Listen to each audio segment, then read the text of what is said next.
cannot persuade you with my affection,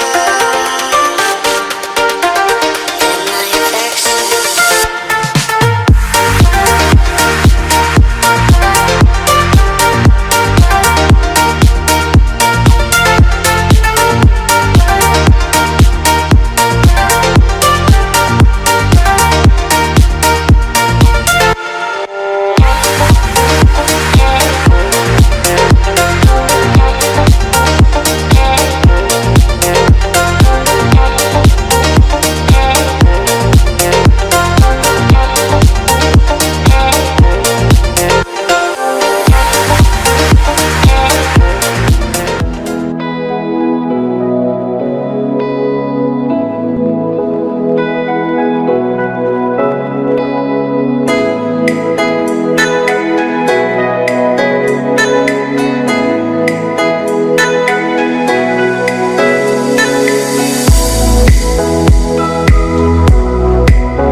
ఏంటి కాయల మీద కాయలు లాగించేస్తున్నావు?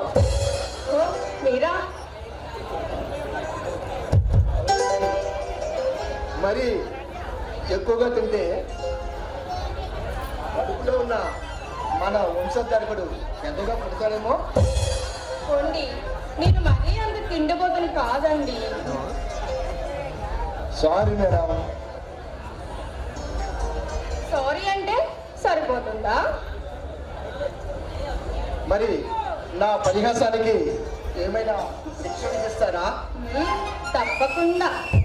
ఈ రోజు నుంచి మీరు నన్ను 2 రోజులు ముట్టుకోకూడదు.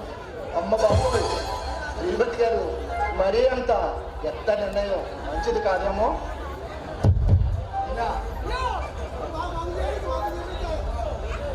నెల తప్పిన నేను చూస్తుంటే నాకు ఏమనిపిస్తుందో తెలుసా? ఏమనిపిస్తుందండి?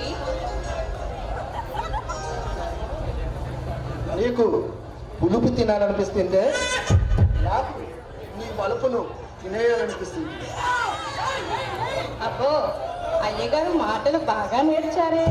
నాకు మాటలు బాగా వచ్చాయంటే అది అమరదయ్య వల్లే. అదేలా? రోజు రోజుకి నీ అందం ఎన్నో రెట్లు పెరుగుతుంటే ఆ అందాన్ని వర్ణించడానికి నాకు మాటలు బాగా వచ్చాయి. కవిత్వాలు రానందుకు చాలా బాధగా ఉంది మేడం. ఊరుకోండి, మీ వేళ కొలలు ఎవరైనా వింటే నవ్వుతారు. అరే, ఎవరో వినుకుంటుంటే నీ అందాన్ని పగటం నీకు ఇష్టమేనమాట. బాబు, ఈ రోజు మీతో మాట్లాడటం నా వల్ల కాదు. నీ అందాన్ని చూస్తూ మౌనంగా ఉండటం నా వల్ల కాదు.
శివారు, ఏంటి ఆఫీస్ నుంచి తొందరగా వచ్చేసారు? ఏమిటి విశేషం? ప్రతి క్షణం నీ ప్రతిబింబమే నా పదవి నిండా నిలిచి నన్ను కలవర పెడుతుంటే ఆగలేక నీ విషయం వచ్చేసాను. మీ మాటలు ఆపి అసలు విషయం చెప్పండి. చెప్తాను బాబు. ఈరోజు నా జీవితంలో మరువలేని మరుపురాని రోజు. అదేంటో నీకు తెలుసా? మీరు చెప్పండి, నాకు ఎలా తెలుస్తుందండి? చెప్తాను భవాని, చెప్తాను, అంత వివరంగా చెప్తాను. ఒకనొక నాడు ఈ చక్రధర్ ఏమీ లేని పేదవాడు. నా చిన్నతనంలోనే నా తల్లిదండ్రులు పేదరికంతో పోరాడి అలసిపోయి ప్రాణాలు పోగొట్టుకున్నారు. అప్పుడు అయిన వారు ఆదరించక బ్రతుకు తెరువు కోసం పోటులు పడ్డారు. అప్పుడు నాకు ఇద్దరు మిత్రులు కలిశారు. వారెవరో కాదు, సురేష్, హరీష్. మన పుట్టినరోజు నీకు గుర్తు చేస్తాను చూడు, గుర్తున్నారా? ఆ, గుర్తున్నారండి. అయినా నేనెలా వాళ్ళని మర్చిపోతాను? ప్రతిరోజు వాళ్ళ కోసం చెప్తూనే ఉంటారు కదా. అసలు విషయం ఏంటంటే సమయం వచ్చినాడు చెప్తాను అంటారు, కానీ ఇప్పటి వరకు చెప్పలేదు. ఆ సమయం ఈ రోజే భవాని, ఆ సమయం ఈ రోజే. మేము ముగ్గురు కలుసుకున్నాం. ఈరోజే మేము బ్రతుకు వేటలో ఎలా జీవించాలో నేర్చుకున్నాం. ఒకనాడు కూటికి లేని నేను ఈరోజు ది గ్రేట్ ప్రముఖ రామసింహ చక్రధర్గా పిలువబడుతున్నా. మరి సురేష్, హరీష్? సురేష్ అంటావా? న్యాయాన్ని అంతమందించాలని అహర్నిశలు ఈ ప్రపంచానికి సమాజానికి పరిచయం చేయాలని మహాశిక్షలు పనిచేస్తూ ఉంటారు. ఇక హరీష్ అంటావా? పాప్ శంకర్గా పిలువబడుతున్నారు. అందుకే ఈ రోజు నాకెంతో సంతోషకరమైన రోజు. ఈరోజు వాళ్ళిద్దరిని మన ఇంటికి ఉండనిపించారు. చాలా మంచి పని చేశారండి. అందుకే ఈరోజు నీ చేతులతో నీవే స్వయంగా వంట చేసి సాయంత్రం సురేష్, హరీష్ వచ్చేసరికి నీ వంట రుచి చూసి ఇంకొప్పుడు ఇలాంటి వంట నా ఫ్రెండ్స్ చూడలేదని పొంగిపోవాలి. మీరు అంతగా చెప్పాలిగా, మీరే చూస్తారుగా. ఈ రోజు నా వంట చూసిన దగ్గర నుంచి అబ్బా ఇలాంటి వంట ఎప్పుడూ తినలేదే అని నన్ను క్షణం కూడా వదిలిపెట్టరనుకో. అంత ఓపిక నీకుంటే నేను ఎప్పుడు రెడీ. అబ్బా పొండి, మీకు ఎప్పుడు అదే ధ్యాస. అది కాదండి, నేను వంట చేస్తాను, తిన్న దగ్గర నుంచి వంట మనుషుల పనిలోంచి తీసేసి నన్నే వంట చేయమంటారు అంటున్నాను. అది ఏదో అనుకున్నాను. అనుకుంటారు అనుకుంటారు అనుకుంటే తప్పండి మేడం. ఆ, మీరు తండ్రి కాబోతున్నారని మర్చిపోకండి. నేను తండ్రినైనా ఒకప్పటికి తాతనైనా నేను శృంగారంలో ఎప్పుడు కొద్దిమంట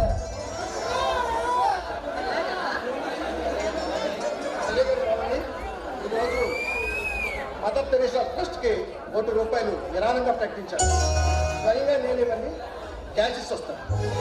అలాగేనండి, వెళ్ళిరండి. వెళ్ళే ముందు ఒక తీయని ముద్దు ఇస్తే తొందరగా వస్తాను. నాకు ఇబ్బందిగానే ఉంది, కానీ మీరు ఒకటే ముద్దుతో ఆగరు కదా మహానుభావ. వెళ్ళిరండి.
ఒకసారి మాట్లాడుకుంటూ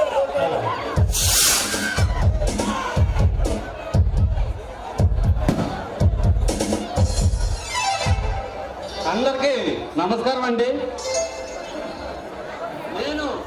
నేను 3 సార్లు ఎమ్మెల్యే కావడం వల్ల మన గవర్నమెంట్ నా సేవలు పెంచి ఆరోగ్య శాఖ మంత్రిగా నాకు అవకాశం కల్పించారు. గవర్నమెంట్ తరఫున కాకుండా ప్రజలందరి తరఫున కూడా నేను ఒకసారి ధన్యవాదాలు తెలియజేసుకుంటున్నాను. గతంలో మీరు చూసారు, చాలా హామీలు ఇచ్చాను. అవన్నీ మీకు గుర్తు చేసే అవసరం లేదు, అవన్నీ కూడా నెరవేర్చాను. నేను అవి నెరవేర్చడం వల్లే నాకు ఈ అవకాశం కల్పించారు. ఇప్పుడు ఆరోగ్య శాఖ మంత్రిగా మీకు గట్టి హామీ ఇస్తున్నాను.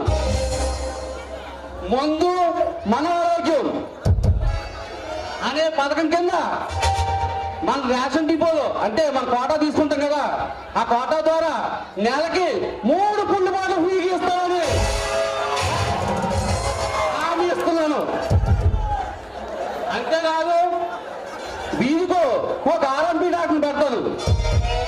ఎందుకంటే మీకు తెలుసు, ఇదే ఆర్ఎంపీ డాక్టర్ అంటున్నారు. మందు ఇచ్చిన తర్వాత భార్య భర్తల మీద చిన్న చిన్న మనస్పర్ధలు వస్తాయి. అప్పుడప్పుడు పలుకునేదాకా కొట్టుకునేదాకా గొడవ వస్తుంది. చిన్న చిన్న దెబ్బలు తగిలితే బ్యాండేజ్ కట్టడానికి మీకు అందుబాటులో ఆర్ఎంపీ డాక్టర్ ఎప్పుడూ అందుబాటులో ఉంటారు. మాకు పెద్దల యొక్క ఆరోగ్యం కాదు, ఇంట్లో శాంతి కూడా చాలా ప్రాముఖ్యత. నేను ఎమ్మెల్యేగా గెలిచాను, ఇప్పుడు మంత్రి అయ్యాను, రేపు ముఖ్యమంత్రి కూడా అవ్వచ్చు. మా పెద్దలు మాట చెప్పారు, అడిగినోడిని కాదనుకో, ఎవరి ఇంటికి వస్తే అడిగితే ఏది కాదనుకో, అలాని ఆస్తి పాడు చేయకు అన్నారు. నేను ఆస్తి పాడు చేయకుండా ఉండాలంటే మీరందరూ నెలకి 5% నాకు ట్యాక్స్ కట్టాలి. ఇదేమైనా మీరు టీ ట్యాక్స్ అంటే దొత్తు ట్యాక్స్ కాదు, దేవరాజు ట్యాక్స్. కాబట్టి నాకు ఈ అవకాశం కల్పించిన ప్రజలందరికీ కూడా మరొకసారి చేతులెత్తి నమస్కరిస్తూ మీ ఆరోగ్య శాఖ మంత్రి దేవరాజు.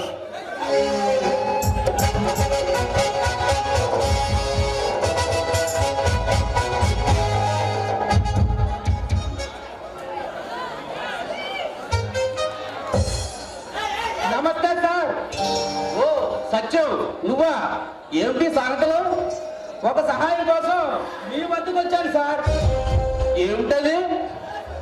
ఎంతో కాలం నుంచి ఉద్యోగ వేటలో అలసిపోయిన నాకు ఒక మంచి అవకాశం వచ్చింది సార్. దానిని ఎలాగైనా మీ పలుకుబడి ఉపయోగించి ఆ ఉద్యోగం నాకే వచ్చేలా చేయండి సార్. మీకు జీవితాంతం రుణపడి ఉంటాను. చూడు సత్యం, నేను ఎలక్షన్లో నిలబడినప్పుడు నువ్వెంతో సహాయ సహకారం అందించావు. అందుకే నువ్వంటే నాకు చాలా అభిమానం. నీకేం కావాలో నిర్ణయం అడుగు, చేసి పెడతాను. అందుకే సార్ కొండంత ఆశతో మీ వద్దకు వచ్చాను. అసలు విషయం చెప్పు సత్యం. నేను చదివిన చదువుకి ఒక మంచి అవకాశం వచ్చింది సార్. గవర్నమెంట్ డాక్టర్గా ఇంటర్వ్యూకి వచ్చింది. మొత్తం 10 ఖాళీలు. అందులో 2 హెల్త్ మినిస్టర్ గారి కోటాలో నియమించారు. ఆ ఉద్యోగం ఎలాగైనా నాకు వచ్చేలా చేయండి సార్. ఓ అదా, దానికి నాకు ఏ అభ్యంతరం లేదు. కానీ సార్ కాదు అంటే నా గుండె తట్టుకోలేదు సార్. ఇప్పటికే కష్టపడి చదివించిన అన్నవారికి భారమై బ్రతుకుతున్న వాడిని సార్. గారాబంగా పెంచుకున్న నా చెల్లెలు కుటుంబ పరిస్థితులు తట్టుకోలేక నలుగురిలో నాట్యం చేస్తూ సంపాదిస్తున్న డబ్బులతో మా జీవన చక్రం తిరుగుతుంది సార్.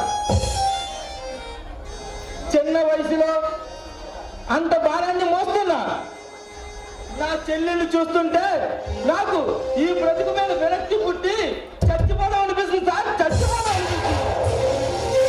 ఓకే సత్యం, ఓకే, నువ్వేం బాధపడకు. 5 స్టార్ హోటల్లో పనిచేసే డాన్సర్ రోజేనా మీ చెల్లెలు?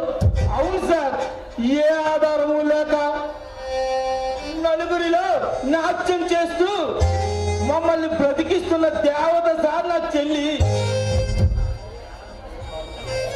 సచ్చు నువ్వేం బాధపడకు. ఇదే ఉద్యోగానికి ఎవరైనా వచ్చి అడిగేటైతే 2 లక్షల రూపాయలు అడిగేవాళ్ళు. 1 లక్ష నాకు, 1 లక్ష రూపాయలు వచ్చాయి. నువ్వు అడుగుతున్నావు కాబట్టి 1 లక్ష రూపాయలు ఇచ్చినా గ్యారంటీగా ఈ ఉద్యోగం నీకే వచ్చేలా చేస్తాను. సార్ 1,00,000 రూపాయల? అవును సత్యం, ఇది చాలా చిన్నది తెలుసా? తెలుసు సార్, తెలుసు. నేను నిరుద్యోగులే కానీ అనాగరికుల్ని కాదు సార్.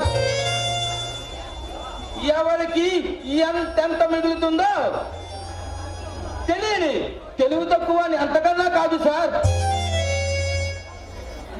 అయితే ఏమిటి, నేను చెప్పాల్సింది చెప్పాను, తర్వాత నీ ఇష్టం. అంత డబ్బు అంటే నా దగ్గర లేదు సార్.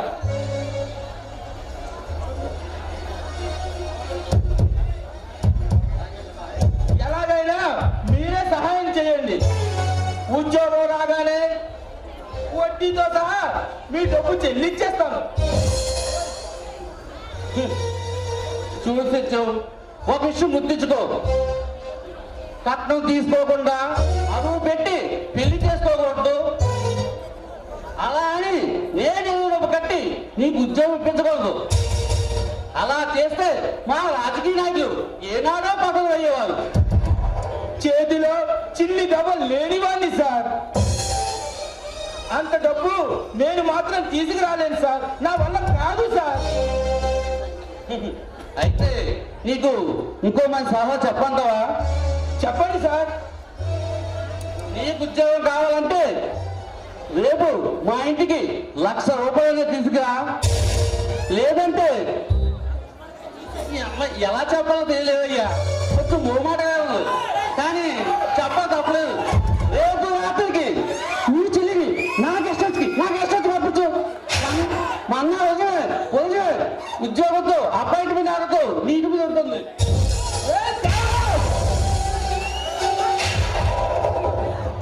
మేము పేదవాళ్ళమే కానీ ఆత్మాభిమానం లేని వాళ్ళం కాదురా. నీతి లేని కుక్క. రా సత్యం, మాతో జాగ్రత్తగా మాట్లాడు. ఈ దేవరాజ సంబంధం నువ్వు నిలవలేవు. వాటి మస అయిపోతావు. ఒరే, ఒకనాడు నువ్వు ఎలక్షన్లో నించొని నా ఇంటి గుమ్మం ముందుకు వచ్చి నన్ను గెలిపించండి అని ప్రాధాయపడిన రోజున నా సొంత అన్నలాగా ఆదరించి నిన్ను అందరం ఎక్కించావురా. అందుకు ప్రతిఫలం అంటారా ఇదంతా? శ్మశానంలో ముగ్గురు మా రాజకీయ నాయకుడికి సిగ్గుడు. ఆయన గడిచిన కాలం గుర్తుపెట్టుకుంటే వాడు రాజకీయ నాయకుడే కాదు.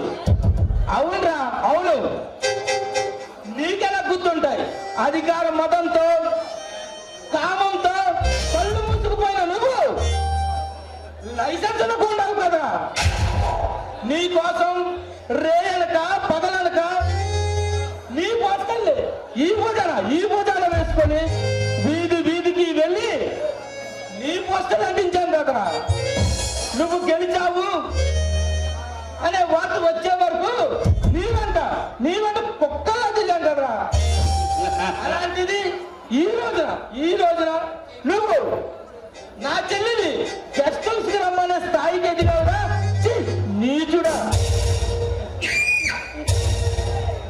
చూడు సత్యం, ఏం అధికారులు మీరు అభాగ్యులు. మీలాంటి లేబర్స్ మొత్తం మాలాంటి వాళ్ళు సభ్యతలు పుట్టిన పేదవాళ్ళు. ఒరే, ఆనాడు నా సహాయం కోరి వచ్చినప్పుడు నేను కూడా నీ చెల్లెళ్ళు నీ కూతుర్లో నా గదిలో ఒక్క నైట్ ఉంచుకుంటానంటే అప్పుడు ఏమయ్యేదా నీ బ్రతుకు, నీ మర్యాద. రే సత్యం, మాటలు జాగ్రత్తగా మాట్లాడు. నీ అంతస్తు ఏంటో నా అంతస్తు ఏంటో గుర్తించుకొని మాట్లాడు. మా ఇంట్లో వాడే తినాలి కలిసేదిరా నీ బ్రతుకంతా. అవునరా, కొంపు కొడుతున్నా నీ రాజకీయ కొంపను తడగడానికి అంత పని అవసరమే. రేయ్, మర్యాదగా బయటికి వెళ్ళు, లేదంటే రేయ్, నువ్వు నన్ను చేయలేవురా. నీ బొమ్మలో ఉంటే నాకు ఎలర్జీ పుడుతుంది. వెళ్ళే ముందు ఒకటి గుర్తుంచుకో, ఏ నాటికైనా నీ రాజకీయం వచ్చి మొక్కలు మొక్కలు మారదు.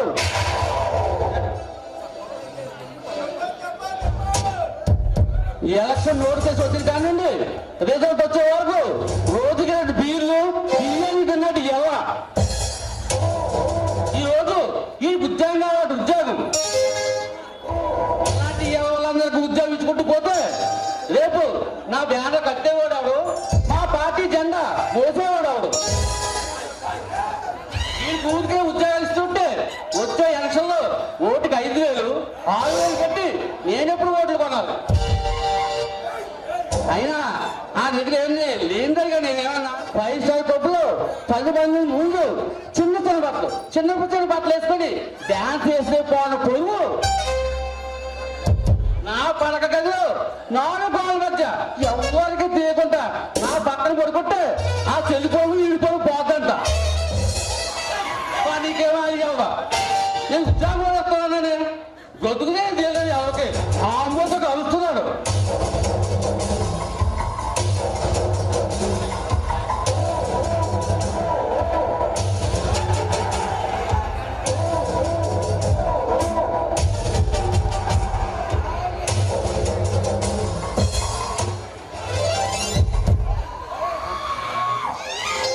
తమ్ముడు ఎలా ఉన్నావన్నయ్య?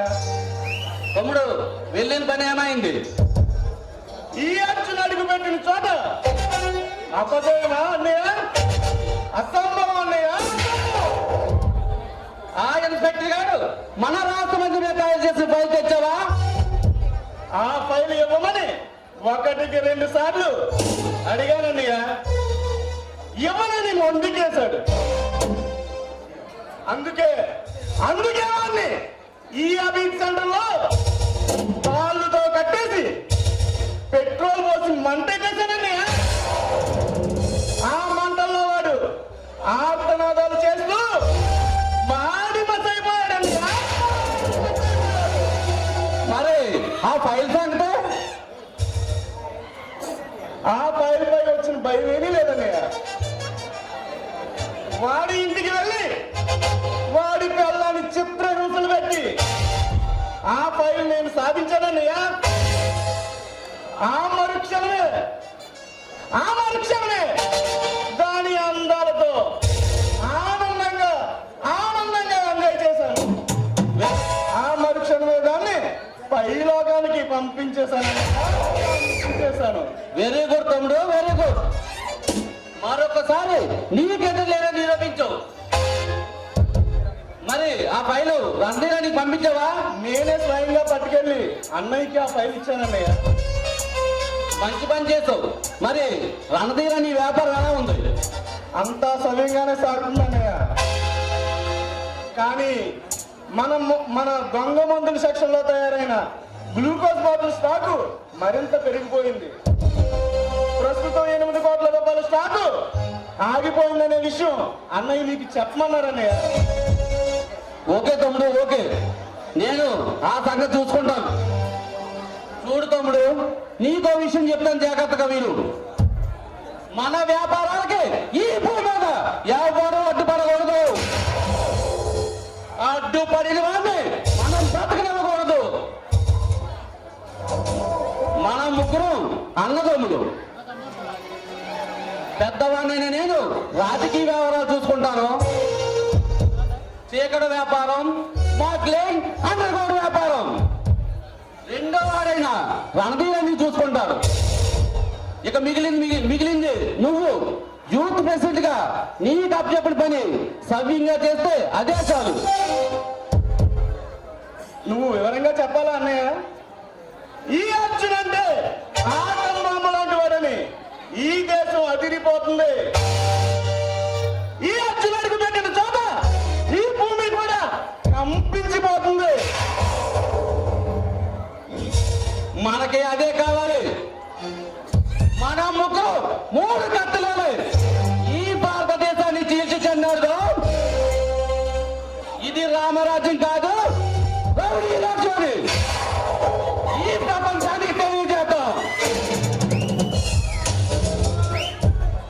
మనకు కావలసింది మనం సాధించే వరకు ఈ రాజ్యంలో మనదే పై చేయి కావాలి. కాదని ఎవరైనా అడ్డం వస్తే అడ్డంగా నరకడమే మన కర్తవ్యం కావాలి. అదే మన రాజమార్గం కావాలి. ప్రస్తుతం విశేషాలు ఏంటన్నయ్య? ప్రముఖ పారిశ్రామికవేత్త చక్రధర్ తెలుసా? ఆయన గురించి తెలియని వాళ్ళు ఎవరు ఉంటారన్నయ్య? కోట్లకు పడగలెత్తిన అప్పర కుబేరుడి కదా అతను. వారం రోజుల క్రితం దుర్గమ్మ గుడిలో నగలు పోయాయని తెలుసుకొని 50 లక్షల రూపాయలు విరాళం ఇచ్చిన సహోదయుడు ఈ రోజు మదర్ తెరెసా చర్చికి ₹1 కోటి ప్రకటించి తానే స్వయంగా వెళ్తున్నాడు. వారు ఎక్కడికి వెళ్ళకూడదు. వాడిని ఎలాగైనా అడ్డుకొని వాడిని చంపి ఆస్తి మొత్తం మన పేరు రాయించాలి. అందుకు నేనేం చేయాలన్నయ్య? వాడి ఇంటికి వెళ్ళు, వాడి పిల్లల్ని పెట్టించు, దాని ఆస్తి మొత్తం మన పేరు మీద రాయించు. మదర్ తెరెసా చర్చికి వెళ్తున్న ఆ చక్రధర్ గారిని మన రణధీర్ నమ్మిన పొందు తాను అడ్డు తగులుకొని అడ్రస్ లేకుండా చేస్తాడు. నీ తెలివితేటలు అమోఘం అన్నయ్య, అమోఘం.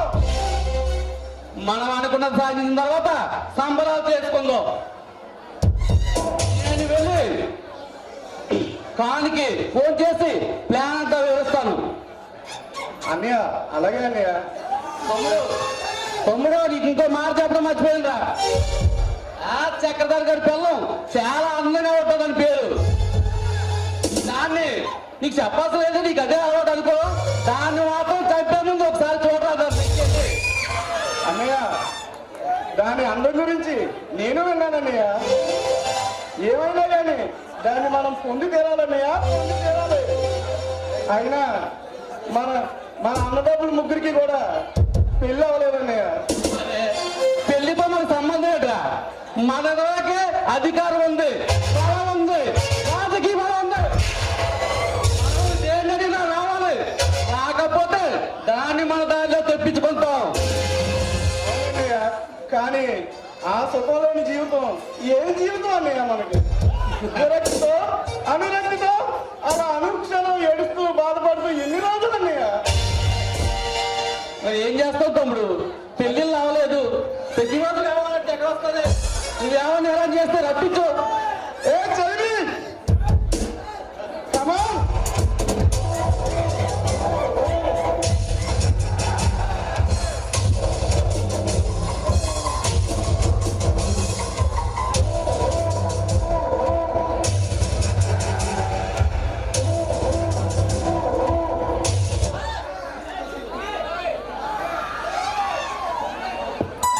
చాలా ఇష్టం. బావకి ఇష్టం కదా అని ఓ రోజు ఎర్రకోక కట్టుకుని తోటలోకి వెళ్ళాను. బావ తోటలో నా కోసం ఎదురు చూస్తున్నాడు. ఎర్రకోకలో నన్ను చూడగానే బావ కళ్ళు జిగేలుమన్నాయి. బావని చూడగానే నా ఒళ్ళు జిల్లుమంది. అటుపక్క బావ, ఇటుపక్క నేను. మధ్యలో సర్రని శబ్దం అయింది. బుస్సుని పాము పడగెత్తింది. కళ్ళు రెండు గట్టిగా మూసుకున్నాడు. వాళ్ళమ్మా ఆ తర్వాత పాము ఏం చేసిందే మళ్ళీ? చిరచిర బాగింది, సిగచవనికాను, కాకి తగిలింది, ఎగడలాడాను, పైకొచ్చింది, బిద్దరపోయాను, చిటికితలెక్కింది, తికమక పడ్డాను, కోపదిలేసి పరిగెత్తాను, కోపదిలేసి రోడ్డెక్కాను, చెట్టెక్కాను, పుట్టెక్కాను, గట్టెక్కాను, మెట్టెక్కాను, ఎక్కడికెళ్తే ఎక్కడికొచ్చి కాలు ఏలు చుట్టేసింది. Hi hi hi hi hi.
సంగతి ఏందో చెప్పు.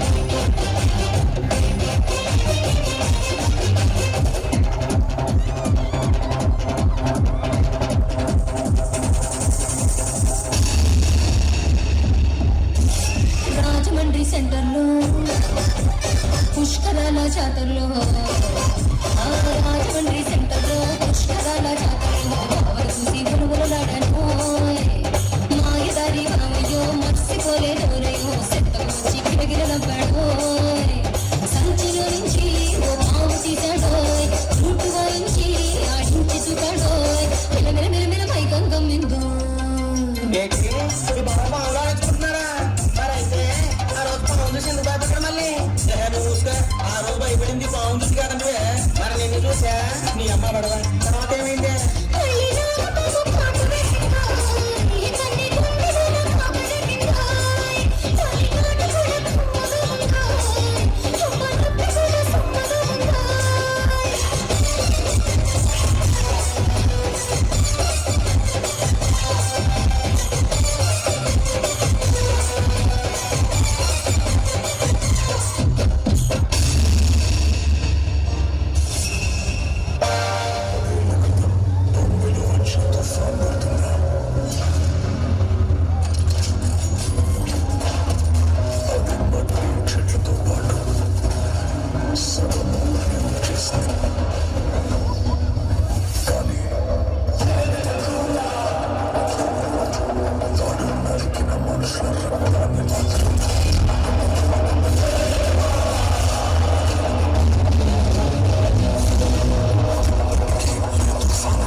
అలాంటోడు మళ్ళీ తిరిగి వస్తున్నాడు అంటే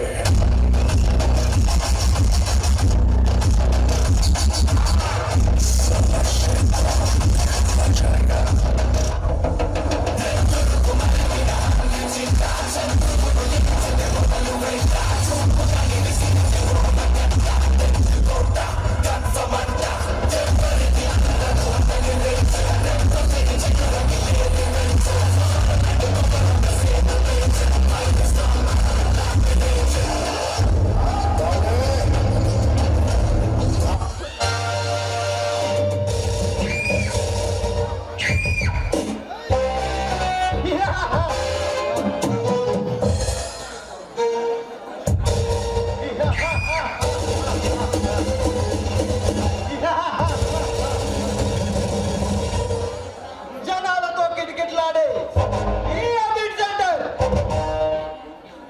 ఈ కాందాద అడుగు పెట్టగానే అందరూ పారిపోయారు.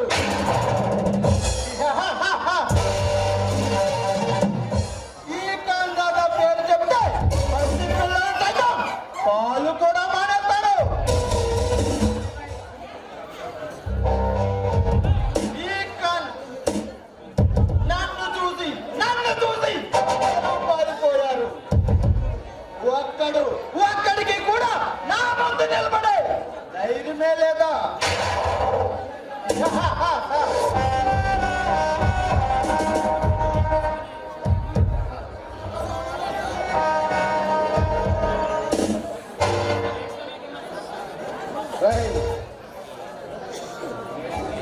నీలాంటి అవినీతి పనులను చూస్తుంటే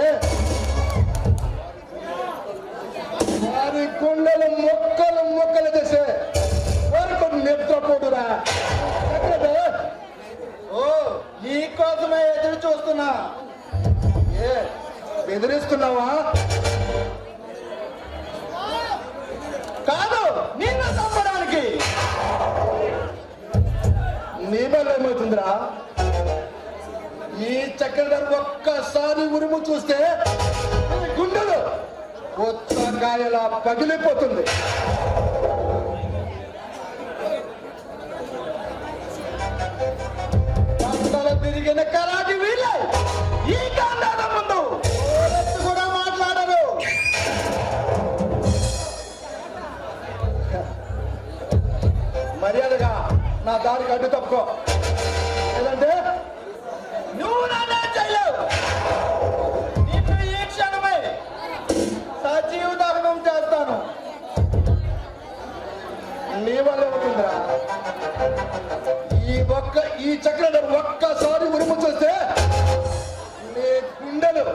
పుచ్చకాయలో పగిలిపోతుంది.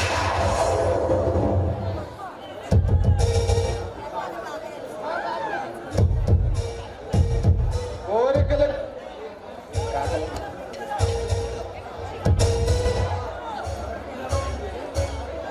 కోరికలు కాదు, వాస్తవాన్ని వివరిస్తున్నాను. ఇంతసేపు నీతో మాటలతో ఉపేక్షించడం నాదే తప్పు. మర్యాదగా అడ్డు తప్పుకో. లేదంటే నా నందికి బలవుతానంటావు. రాయ్, కత్తుల బోనులో కరాటే చేసిన వాడిని. ఆఫ్టర్ నీ చేతిలో కత్తికి భయపడనువా? ఆయుష్ తీరిన ప్రతి వాడు నానే అదిరిపడతాడు. రాయ్, ఎవరి చేతిలో ఎవరి ఆయుష్ తీరుతుందో ఇప్పుడే నీకు రుచి చూపిస్తాను. ఆహా, ఓహో, ఎన్నాళ్ళకు నాకు సరైన జోడి దొరికింది. నిన్ను తప్పడానికి ఈ కట్టెందుకు, నా 2 చేతులు చాలు.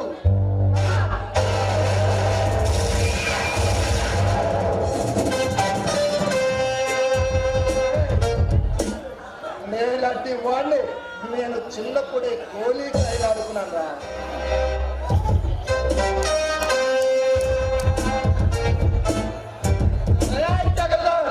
నిన్ను ఉపేక్షించి లాభం లేదు. నిన్ను ఇప్పుడే కట్టుకోకుండా నరికి పారేస్తాను.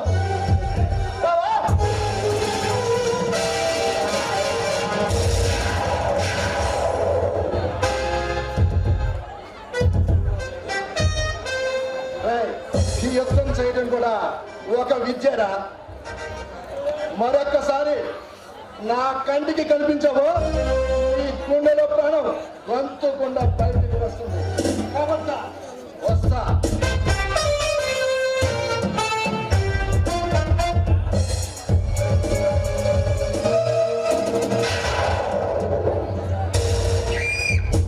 రే చక్రధార్, నా మీద గెలిచానని సంబరపడకు. మరి కొద్దిసేపట్లో నీ భార్య దిక్కులేని సాగుతా పోతుంది.